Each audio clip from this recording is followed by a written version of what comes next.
I thought calling the cops on my neighbor's son would finally bring peace to our street. But that one decision turned everything upside down.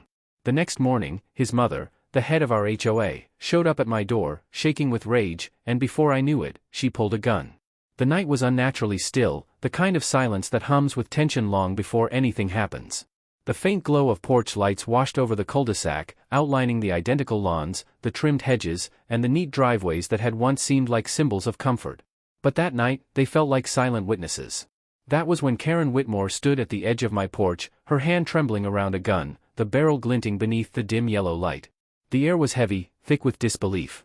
The reflection of my own porch bulb flickered off the steel, a cruel reminder of how real this moment was. My pulse drummed through my veins so hard I could hear it over the faint hum of crickets. Every heartbeat seemed to echo against the quiet houses around me. I could see the rage twisting across her face, a storm of humiliation, resentment, and a strange sense of power she didn't understand how to control. For years, she had ruled this community through paper and policy. But tonight, she had traded her clipboard for a weapon. The neighborhood that had once been so proud of its order now stood frozen in fear. Curtains shifted, silhouettes formed behind the glass, but no one dared step out. The same neighbors who once greeted her with polite nods now hid behind the safety of their walls. It was the perfect irony. The woman who once enforced order had become the chaos she claimed to prevent. That moment didn't come out of nowhere. It was the peak of something that had been building for months, a quiet war of rules, pride, and control. A war that began the moment I moved into Maplewood Estates, believing I had found peace. Maplewood had been sold as a dream. The brochures showed tree-lined sidewalks, kids on bikes, and smiling neighbors watering their lawns under the warm afternoon sun. The gates gave an illusion of exclusivity, the rules a sense of shared respect. To my wife and me, it seemed perfect, safe, structured, quiet. The kind of place where nothing bad could ever happen. We had no idea that perfection was maintained not by harmony, but by fear. The illusion cracked on our second day. I came home from work to find a bright orange notice taped to my garage door, a non-compliance violation. According to the paper, I had committed a grave offense, leaving my trash bins visible 5 minutes past collection time.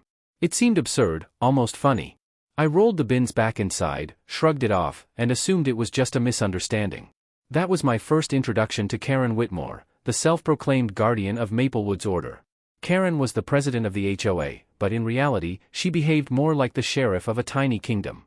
Every letter, every complaint, every warning carried her name in bold. Residents whispered about her at block parties, exchanging knowing glances whenever her white SUV rolled by. She patrolled the neighborhood like a soldier on duty, her phone camera ready to capture any evidence of disruption. At first, I tried to play along. I apologized when she sent letters. I mowed the lawn twice a week. I attended one of the HOA meetings to understand the system. The room was small, filled with the same nervous smiles and stiff postures, everyone pretending to agree with her. Every agenda item passed without question, every decision made with her final approval. It was her empire, and we were merely tenants living under her shadow. But Karen's control didn't end with the small things. It crept into every corner of life, the color of mailboxes, the height of hedges, even the kind of flowers one could plant in the front yard. And I tolerated it. For a while. Until the day I installed solar panels. The panels were my quiet rebellion, a step toward independence, both practical and harmless. They were permitted, inspected, and perfectly legal. Yet, when I came home 2 days after the installation, she was already there, waiting in my driveway, her clipboard clutched like a weapon. That day marked the start of open conflict. The next morning, I received a $500 fine for unauthorized modification to roof structure. It was pure fiction, a rule invented out of spite. That was when I decided not to bow anymore. I spent nights researching, gathering documents, combing through the HOA bylaws and state energy codes. When I finally filed a formal complaint, it wasn't out of anger. It was out of necessity. I wanted to prove that logic could exist even here, in a place ruled by pettiness. The hearing was tense. Karen's voice dripped with confidence, certain she would win as she always did. She argued that my solar panels violated the community's visual harmony.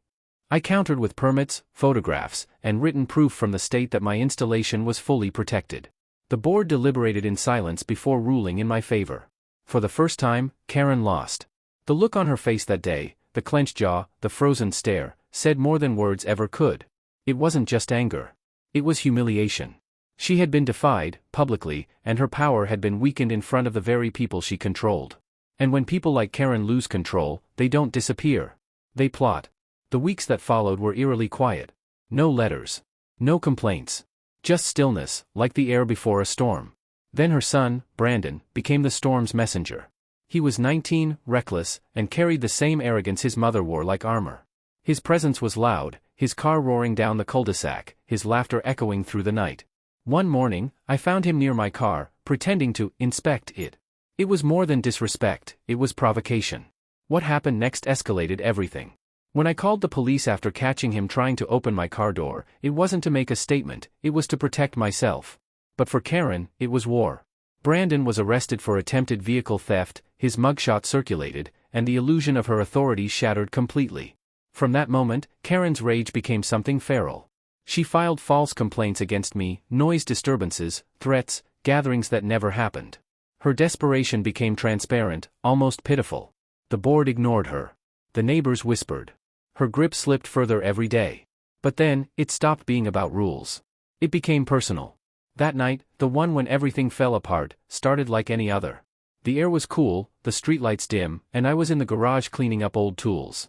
Then I heard it, the slam of a car door outside, sharp and deliberate. When I stepped out, the world felt slightly off, like a scene you recognize but know is about to twist. She was standing there, her steps uneven, her face pale beneath the porch light. Her hair was messy, her eyes glassy with something between exhaustion and madness. At first, I thought she had another paper in her hand, another warning, another meaningless threat. But when she raised it, I saw metal, not paper. The rest blurred into adrenaline and disbelief. I didn't run. I didn't shout. I simply stood there, frozen in a reality that felt too absurd to be real, a neighborhood feud turned into a life-or-death standoff. Neighbors watched from behind curtains. Some whispered, some recorded. Nobody moved. Nobody helped. It was only later that I realized my smartwatch had silently dialed 911 while I kept her talking. Minutes felt like hours until the sudden flash of red and blue lights washed over the street. Karen froze mid-sentence, her face drained of color. The spell broke. That was the night everything changed. The night the Queen of Maplewood lost her crown, and her freedom. Long before the flashing police lights painted her downfall across the quiet streets of Maplewood, Karen Whitmore was untouchable. She didn't just lead the HOA, she was the HOA. Her word was law, her presence constant, her authority absolute. When we moved in, the residents spoke of her in careful tones, not out of respect, but out of habit. Over the years, her dominance had become woven into the fabric of the community. It was as though the air itself carried her name. Every freshly painted fence, every neatly trimmed hedge, every regulation that dictated the color of a mailbox, all of it bore the invisible signature of Karen Whitmore's will. She wasn't born into power, she built it, one meeting, one rule, one confrontation at a time. The legend began years before my arrival. Maplewood Estates was once a quiet, unregulated neighborhood, one of those suburban pockets where neighbors shared coffee and stories, not citations. But that changed the day Karen joined the board. At first, she was simply a volunteer, a newcomer with energy, a mother who wanted to make things better. She attended every meeting, stayed behind to take notes, and offered to help with community improvements. People liked her initiative. She was organized, articulate, and strangely persuasive. Then the old board president retired. By the next election, Karen ran unopposed. Most thought nothing of it. After all, who else wanted the thankless job of running a neighborhood association? But within months, Maplewood changed. Rules multiplied. Fines appeared where friendly reminders used to be. Overnight, the HOA became less of a committee and more of a regime. Karen believed in order the way some people believe in religion. To her, control was purity, and chaos, no matter how small, was corruption. She believed that her vision was what kept Maplewood beautiful. The truth was far less noble. What she really wanted was power, the subtle kind that comes from being needed, feared, and obeyed. Every new rule she introduced was presented as a measure for the good of the community. But beneath the pleasant phrasing and the rehearsed smiles lay an iron fist. She would attend to every complaint personally, walking through people's yards without invitation, inspecting fences, pointing at lawns as though she owned the soil beneath them. The residents whispered behind closed doors, but nobody stood up to her. Fear became compliance, and compliance became routine. The few who tried to challenge her quickly found themselves isolated, their violations mysteriously multiplying, their requests lost in processing. It was a quiet dictatorship, one made not of soldiers and guns, but of paperwork and shame. There was something almost ritualistic about her patrols. Every morning, just after sunrise, she would drive her white SUV slowly through the cul-de-sac, clipboard balanced on the steering wheel. She would stop at the smallest infraction, a faded flower pot, a leaning mailbox, a hose left unwound, and take a photo. Residents learned to dread the sound of her tires rolling down the street. Children would pause their games, parents would rush to pull bins back, and dogs would be hushed behind fences. She took pride in being everywhere. Once, according to a neighbor, she even interrupted a barbecue because the guests had parked two wheels onto the grass. Community image, she had said. The irony, of course, was that she herself was the image Maplewood could never escape, polished on the outside, rotten underneath. But behind her mechanical smiles and crisp appearance, Karen's life was unraveling. Her husband, Robert, had once been a quiet man who worked in construction. Over the years, the constant scrutiny, the late-night meetings, and the endless gossip exhausted him. Their son, Brandon, grew up under that same shadow, raised not with affection, but with rules. To him, rebellion was survival. To her, it was betrayal. By the time I moved in, the Whitmore house looked perfect from the outside, neatly trimmed hedges, symmetrical planters, matching shutters, but inside, cracks were forming. Neighbors would hear shouting through the walls, muffled arguments spilling out into the driveway. Karen's control, so absolute in the neighborhood, was slipping within her own home. And that's when she began tightening her grip everywhere else. Her obsession with enforcement deepened. She started keeping logs of every offense, writing detailed notes like a detective. She had photographs, dates, timestamps, even speculations about residents' intentions. When people asked her why she went so far, she'd respond with that same calm, polished tone, because order is what keeps chaos away. But chaos wasn't outside her. It was inside, building quietly. By the time I arrived, she had already become something of a legend, both feared and pitied. The stories were absurd: how she fined a retired couple for having a wind chime too loud, how she sent a violation notice to a widow for having a wreath that didn't match seasonal decor, how she once measured grass height with a ruler. It all sounded like gossip until I lived it myself. My first violation came as a joke. The second felt like a warning. By the third, I realized what everyone else already knew: Karen didn't enforce rules, she enforced herself. Every letter carried her signature, and with each one, she reminded us who ruled the neighborhood. Some neighbors tried to resist. A young couple once painted their shutters a slightly brighter shade of blue than allowed. Within days, they received a $250 fine and a demand to repaint. They complied immediately. Nobody wanted to deal with her wrath. But not everyone could afford to. One elderly man, Mr. Donnelly, refused to remove a small flagpole in his front yard. It was a symbol of his late son's military service. Karen sent him violation after violation, threatening legal action. The man eventually sold his home and moved away. The flag came down, but the story stayed, a quiet scar on Maplewood's perfect smile. To outsiders, Karen seemed successful, a woman maintaining community standards. But within Maplewood, her presence turned life into quiet tension. People smiled in public but complained in private. Even small gatherings became careful, hushed affairs. The neighborhood that once felt like a home began to feel like a stage, and she, its unrelenting director. And then came the day that would change everything: the solar panels. When I installed them, I didn't realize that I had touched the one thing she couldn't tolerate: independence. To Karen, those panels weren't about energy, they were about rebellion. That's when she began to crumble. The fine she issued was her attempt to reassert dominance. The hearing that followed, the one where she lost, was her public unmasking. For the first time in years, people saw her defeated, her authority questioned, her commands challenged by logic she couldn't manipulate. The board's decision wasn't just a legal loss, it was a symbolic one. It told everyone that Karen wasn't infallible. And in the world she built, that was the greatest humiliation of all. From that moment, Maplewood began to change. Quietly at first, like a house settling after a storm. People started leaving their trash bins out a little longer. A few lawns grew wild. Conversations that used to die when her SUV drove by began to continue. But Karen saw it all, and she hated it. Her power was slipping, her name losing weight. The neighbors who once obeyed her now looked away. Even the board began to question her authority. That's when she turned bitter. And bitterness, in someone like her, doesn't fade. It festers. She began to find enemies where there were none. She told herself the neighborhood was falling apart, that she was the only one holding it together. Every complaint she wrote became more personal. Every accusation sharper. And when her son Brandon's arrest tore away the last of her dignity, something inside her finally broke. She was no longer the HOA queen. She was a woman at war with her own reflection. And as her empire of fear began to crumble, she decided to do the one thing she swore she'd never allow anyone else to do: break the rules. After the hearing, Maplewood felt different. The air seemed lighter, the silence less fearful. The neighborhood, once obedient and cautious, began to breathe again. Neighbors greeted one another openly, children played in driveways, and laughter returned to streets that had long forgotten it. But where the rest of Maplewood found relief, Karen Whitmore found betrayal. In her mind, the board's decision against her wasn't just a disagreement, it was mutiny.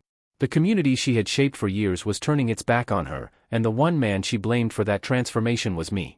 It started subtly. A car slowing near my driveway, a shadow pausing across the street a little too long. A note tucked under my windshield that simply said, "Enjoy it while it lasts." The kind of harassment that was small enough to dismiss, but constant enough to unsettle. I didn't need to see her handwriting to know who it came from. To the public, Karen still wore her mask. Her smile at meetings was tight but intact, her tone clipped but professional. She carried on with her patrols, clipboard in hand, though fewer people met her eyes now. Yet beneath that brittle surface, something was crumbling. The control she had once wielded so easily began slipping through her fingers. Her husband, Robert, had grown distant. He no longer accompanied her to events or appeared beside her at HOA gatherings. When she mentioned him, her voice carried an edge, as though she was trying to convince herself that things were fine. But the neighbors had already begun to notice the cracks. Late at night, muffled arguments echoed from the Whitmore house. Some claimed to have seen Robert sleeping in his truck for a few nights. Others said he had started spending long hours away from home. For someone like Karen, who built her life on the illusion of perfection, those whispers were unbearable. And so, she tightened her control where she could. She started filing violations again, but this time, they were different. Petty. Unjustified. Almost frantic. She fined a woman for hanging laundry too visibly. She cited a man for a non-conforming welcome mat. She even sent out a mass email warning that non-regulation decorative lights could affect neighborhood harmony. The residents stopped responding. At board meetings, she found herself talking into silence. People avoided confrontation, they nodded politely, voted quietly, and moved on with their lives. Karen was still speaking, but nobody was listening. It was the kind of invisibility she couldn't endure. By the end of that month, she had turned the HOA office into a fortress of paper. Stacks of reports, photographs, and old citations filled the space like a bunker. She began documenting everything again, even things that made no sense. Some days she'd sit in her car for hours, watching the same street, recording license plates that belonged to her own neighbors. Her paranoia grew roots. And then came Brandon. Her son's arrest had done more damage than anyone realized. The mugshot, circulated quietly among local police records, became the crack that split her composure. To her, it wasn't just embarrassment, it was proof that her authority meant nothing beyond Maplewood's gates. She tried to fight it, tried to rewrite the story. It was a misunderstanding, she told anyone who would listen. He was just helping enforce community parking rules. But the more she spoke, the less people believed her.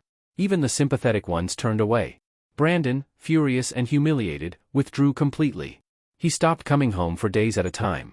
When he did, the sound of slammed doors and angry footsteps would rattle through the cul-de-sac. His friends stopped visiting.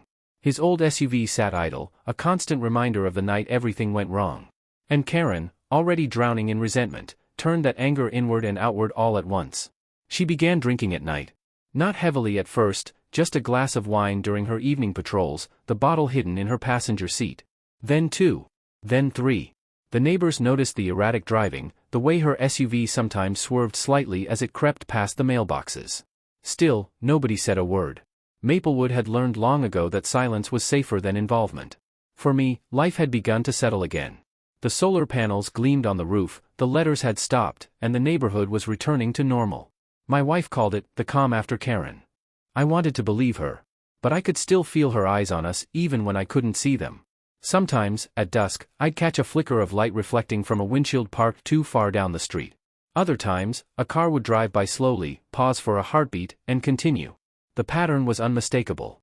She was watching. Not because she needed to, but because she couldn't stop. For Karen, control wasn't a choice anymore. It was an addiction. And like every addiction, it needed feeding. When the board began quietly planning her removal, her panic turned to obsession. She showed up at people's doors unannounced, trying to convince them that the neighborhood was under threat, from me, from outsiders, from rule breakers eroding Maplewood's reputation. Most shut their doors politely. Some didn't answer at all. Each rejection chipped away another piece of her composure. By midsummer, she had alienated nearly everyone. The HOA email threads grew quiet. The board stopped replying to her rants. Even her closest ally, a timid woman named Mrs. Callahan, began avoiding her. That isolation, the silence she once imposed on others, turned inward. Neighbors described seeing her walking the streets at night, muttering to herself, flashlight in hand. She would stop at random houses, staring at mailboxes, sometimes writing notes in a small leather journal. One resident claimed she stood outside his yard for nearly 20 minutes, just watching the grass sway in the wind. To her, Maplewood wasn't just home anymore. It was slipping away. And she refused to let it go. The final straw came quietly, an email from the board announcing a special meeting. Though the message was polite, everyone knew what it meant. They were going to vote on her position. She didn't attend the meeting. Instead, she sat in her car, engine running, outside the clubhouse where it was held. The windows fogged with condensation. When the board finally adjourned and members trickled out, she didn't speak to anyone. She simply drove home, headlights off. Later that night, someone saw her standing in her driveway long after midnight, staring at her reflection in the window. A glass of wine in one hand. Something metallic in the other. No one approached her. The days that followed were tense and unpredictable. She stopped patrolling. Stopped attending meetings. The HOA mailbox overflowed with unopened envelopes. Brandon was gone again, nobody knew where. Robert had moved out entirely, leaving behind only a few boxes and a sense of finality. Inside her empty house, Karen was surrounded by trophies of control, binders, photographs, letters, a museum of her reign. And in the center of it all sat her clipboard, the same one she had carried like a badge of honor. It was cracked down the middle, the metal clip twisted. That's where she stayed, trapped between the past she couldn't let go of and the humiliation she couldn't accept. The neighbors said they saw her once more before the end, driving through the cul-de-sac in silence, her face pale and expressionless. No clipboard. No camera. No words. Just a single, hollow look at the house she blamed for everything. That was the last time anyone saw Karen Whitmore before the night she walked up my driveway, gun in hand. In the stillness that followed her disappearance from public view, the neighborhood seemed relieved, almost at peace. But peace in Maplewood was never permanent, it was the calm before the collapse. And deep down, everyone knew it. Karen wasn't done. She was preparing. The following afternoon arrived heavy and slow, as if the air itself refused to move. The neighborhood that had once been filled with the soft sounds of sprinklers, lawnmowers, and morning chatter was now eerily silent. Windows stayed shut. Curtains were drawn. The word had spread, Karen's son had been taken away in a police car, and no one wanted to be caught in the crossfire of whatever was about to follow. I woke that morning feeling the dull ache of exhaustion, but my mind was sharper than ever. Every detail of the night before replayed in my head, the flashing lights, the shouting, Karen's screaming voice echoing through the cul-de-sac. It wasn't just a neighborhood dispute anymore. It was personal. And I knew she wouldn't let it go. By noon, the neighborhood group chat had exploded with rumors. Some people supported me, saying I'd done the right thing. Others whispered that I'd escalated things unnecessarily.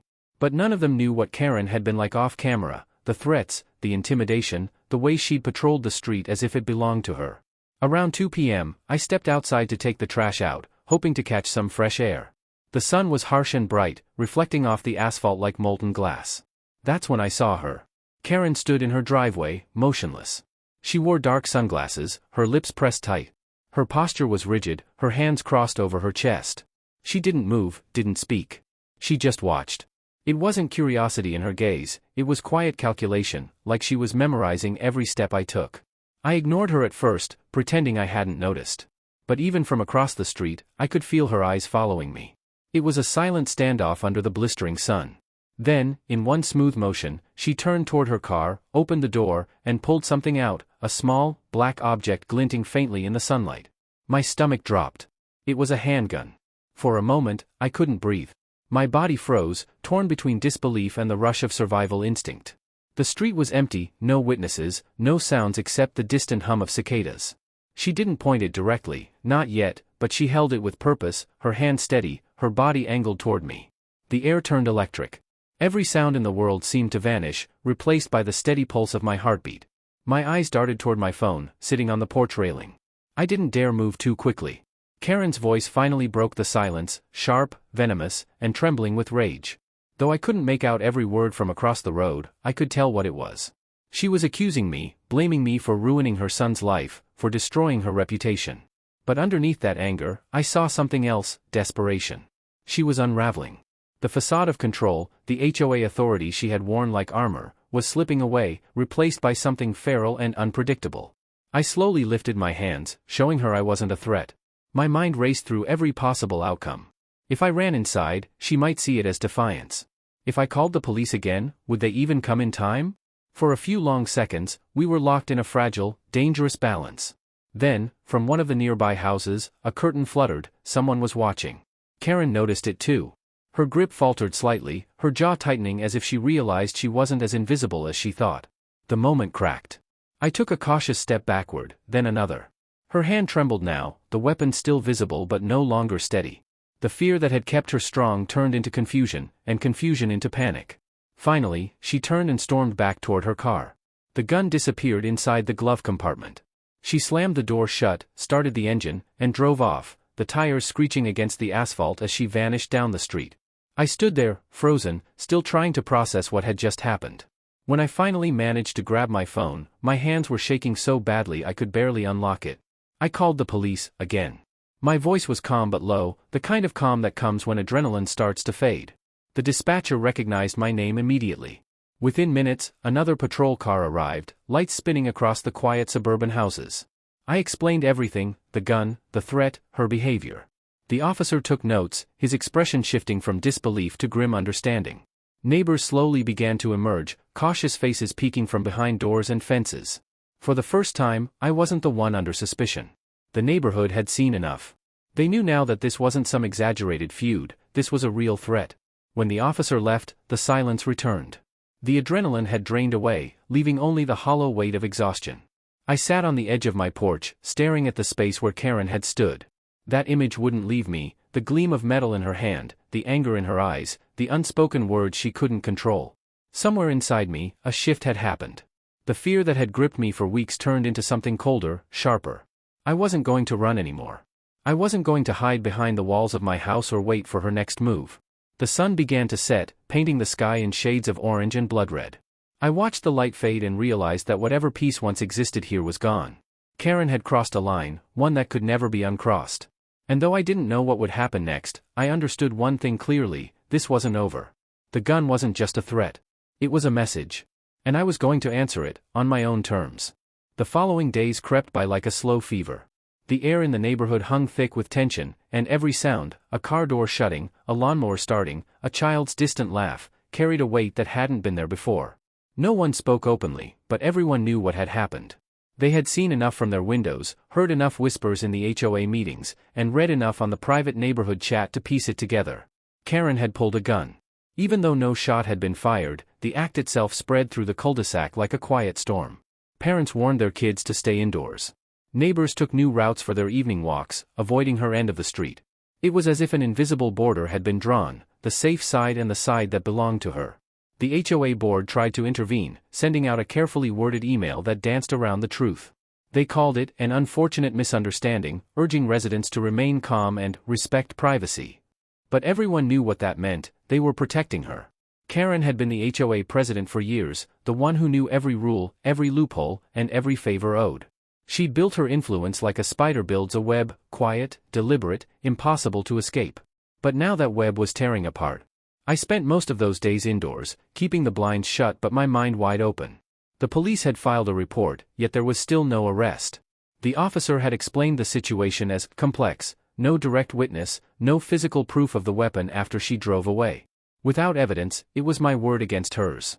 Still, something was changing beneath the surface. The community, once so quick to side with Karen, began to shift. Small messages appeared in my inbox, quiet apologies from neighbors who doubted me, short lines of support from those too afraid to say it publicly. Then came the letter. It was slipped under my door early one morning, folded neatly with no envelope.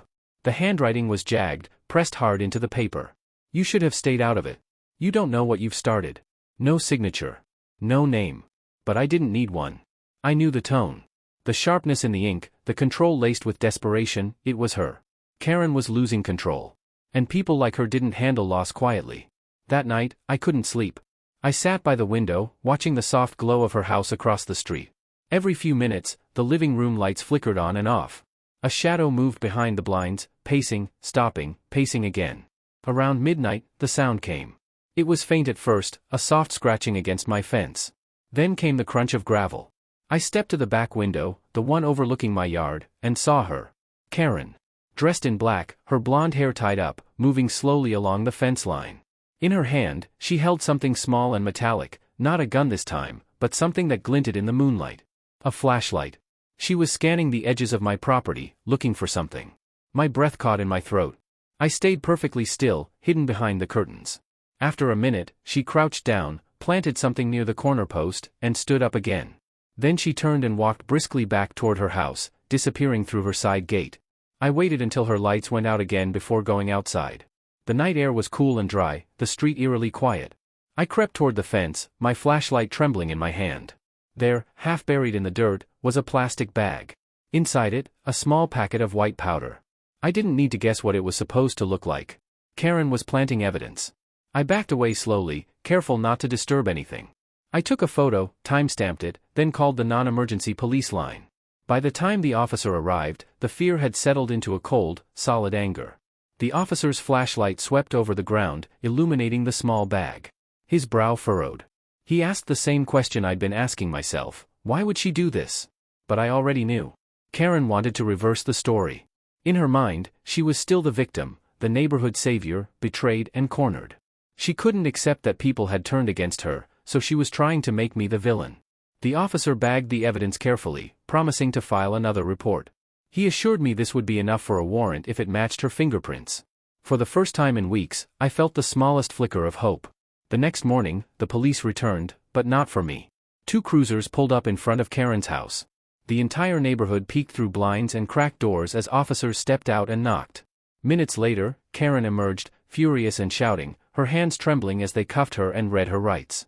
For a brief moment, everything was still. The balance had finally shifted. Justice, it seemed, was finally catching up. But even as the patrol car drove her away, I couldn't shake the feeling that this wasn't over. People like Karen didn't surrender quietly. They waited. They plotted. They came back when everyone thought it was safe again. And I knew, deep down, that this story wouldn't end with an arrest. It would end when she decided it was time. The days following Karen's arrest felt unreal, as if the entire neighborhood had been holding its breath and finally exhaled at once. The air felt lighter, the silence less oppressive. Kids rode their bikes again. Couples walked their dogs without glancing over their shoulders. For the first time since moving into Maplewood Estates, peace didn't feel like an illusion. But peace in a place like this never lasted long. Karen was released within 48 hours on bail. The charges, unlawful possession, harassment, and attempted entrapment, were still pending, but she wasn't in jail. That fact alone gnawed at everyone. It wasn't just fear that returned to Maplewood that week, it was doubt. Doubt that justice could actually hold someone like her accountable. I tried to convince myself that she was finished. That the system would take care of the rest. The new HOA president, a quiet woman named Marlene, even stopped by to reassure me. She promised that Karen had been officially removed from the HOA board and that restraining orders were in motion. But words felt fragile. Every time I stepped outside, I could still see the faint marks of her power, the rules she wrote, the warnings she issued, the fear she instilled. For 2 weeks, I heard nothing. No notes. No footsteps. No late-night noises. It was almost enough to believe it was over. Then came the knock. It was just past sunset. I opened the door to find a delivery box sitting on my porch. No label. No name. Just plain cardboard. The tape was still warm under my fingertips, like it had been sealed moments before. Inside, nestled in tissue paper, was a single item, a photo. It was me, standing in my driveway, taken from across the street. The timestamp in the corner read 3 days ago. No note. No explanation. Just proof that someone had been watching. That night, sleep became impossible. I locked every door, checked every camera feed twice, and sat awake in the living room, listening to the wind scratch against the windows. The neighborhood looked calm, but I could feel it, a presence, faint but real, like a shadow at the edge of vision. And then, just after midnight, the security camera caught it. A motion alert pinged my phone. I opened the feed, my hands already trembling. The view showed the edge of my driveway, and there she was. Karen. Dressed in dark clothes, moving with the slow precision of someone who believed she was invisible. Her hair was unkempt, her eyes hollow. She wasn't the confident tyrant who once ruled the HOA. She looked unhinged. Broken. In her hand, she carried something small, metallic, and familiar. The gun. She crouched near my car, glancing around before stepping closer to the door. My voice cracked the silence as I shouted through the security intercom. She froze, staring up at the camera. For a long moment, we just stared at each other, two people bound by months of escalating madness. Then she turned and ran. I called the police immediately. They arrived within minutes, but by the time they searched the area, she was gone. It was as if she had melted into the night. The officers stayed with me until morning, combing through footage and documenting everything. One of them, a veteran detective, said quietly, "People like her don't stop until they're stopped for good." Those words echoed in my mind for days. When the sun rose, the neighborhood felt different again, watchful, weary.